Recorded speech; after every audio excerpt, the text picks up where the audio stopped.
#067, Apocalipse estudando as profecias, ainda sobre o terremoto que ocorreu em 1º de novembro de 1755 e que afetou profundamente Lisboa, mas uma área imensa, na Europa, na África.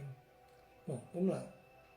Outros terremotos podem ter sido tão violentos em localidades particulares, mas não conhecemos no mundo, ou melhor, o mundo não conhece nenhum que, combinada tão grande extensão, com tão elevado grau de violência, se tenha feito sentir na Terra como esse, de 1755, 1º de novembro, que apresenta, certamente, todas as condições necessárias de um acontecimento apropriado para assinalar a abertura do selo neste Apocalipse. Foi o 6º selo. Para uma documentação mais exata, só que as profecias se repetem em ciclos múltiplos.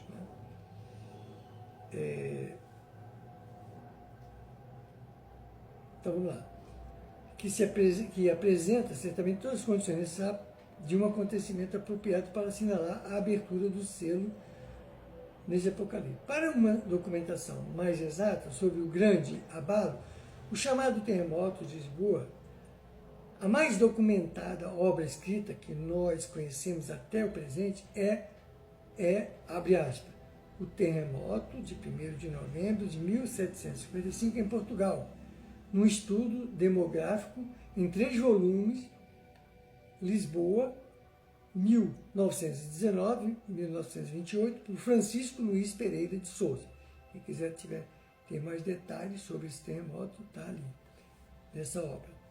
Outro fato impressionante, nós vamos falar dentro desse selo, o 6º selo.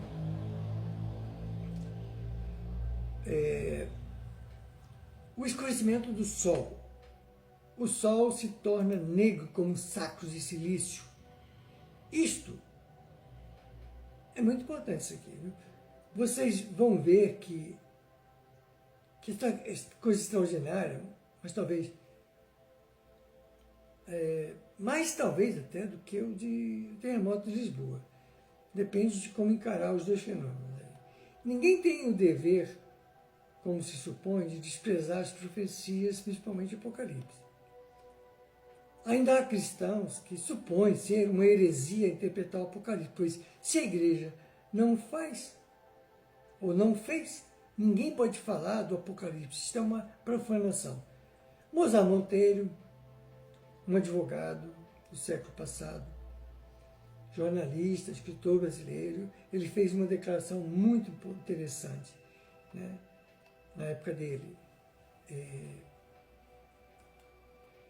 em que eram os Estados Unidos, isso ele está falando no século XX, ele está falando isso no século XX, mas aí ele faz uma referência ao século XIX. O que eram os Estados Unidos e a Rússia em 1835? Não eram nada do que são hoje. No entanto, um notável francês chamado Alex de Tocqueville, autor da obra A Democracia na América, vaticinou com mais de um século de antecedência o futuro da Rússia e dos Estados Unidos. Chegou a estabelecer, isso aqui é uma declaração do doutor Mozart Monteiro, tá? Então ele diz aqui, chegou a estabelecer nessa profecia um paralelo já hoje confirmado entre os dois povos. São profecias impressionantes, feitas por um homem que nunca se dedicou a desvendar o porvir. Profecia que já se cumpriu e que continua se cumprindo. Pois bem, já nasceu, já que foi revelado, na América Latina, uma personalidade, na verdade não é uma personalidade, é uma ideia, que vai dominar o mundo.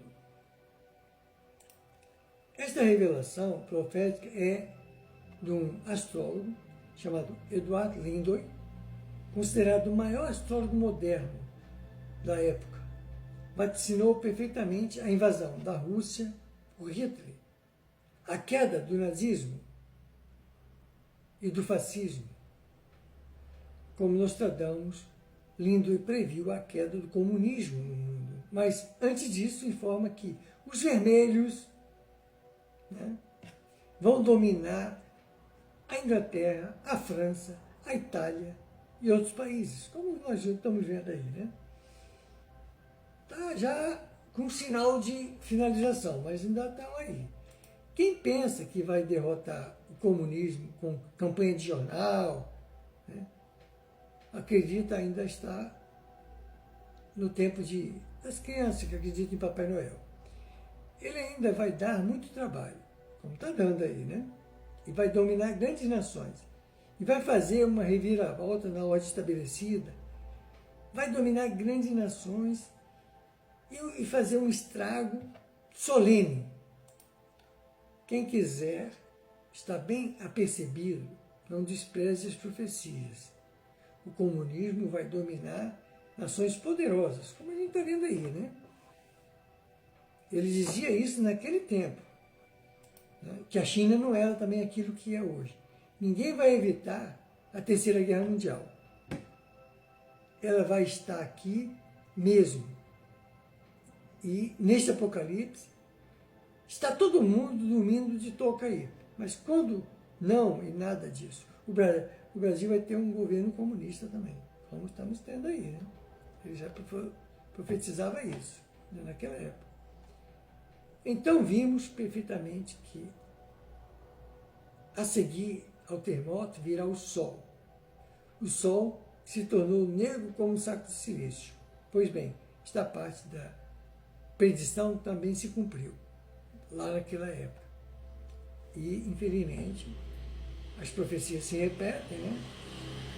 E a gente está vendo aí que nesse momento tem umas 56 conflitos armados no mundo e a coisa está aumentando para 57 aqui na América do Sul já, né? Já está por estourar mais uma aí. Não precisamos entrar aqui numa descrição minuciosa daquele grande fenômeno que foi o escurecimento do Sol no dia 19 de maio de 1780. Pensamos que muitas pessoas de leitura geral já devem ter conhecimento dele, mas as seguintes declarações, extraídas convenientemente de diversas autoridades, dão uma perfeita ideia da natureza desse fenômeno. O dia escuro da América do Norte foi um daqueles maravilhosos fenômenos da natureza que sempre serão lidos com interesse, mas que a filosofia é incapaz de explicar. Esta é a opinião de Herschel. No mês de maio de 1780, houve um terrível dia escuro na Nova Inglaterra, em que o rosto de todos eles empalideceram. O povo se encheu de terror. Houve grande pânico na aldeia em que vivia Edward Lee. Os homens desmaiavam de terror, cuidando que o dia do juízo já estava à porta.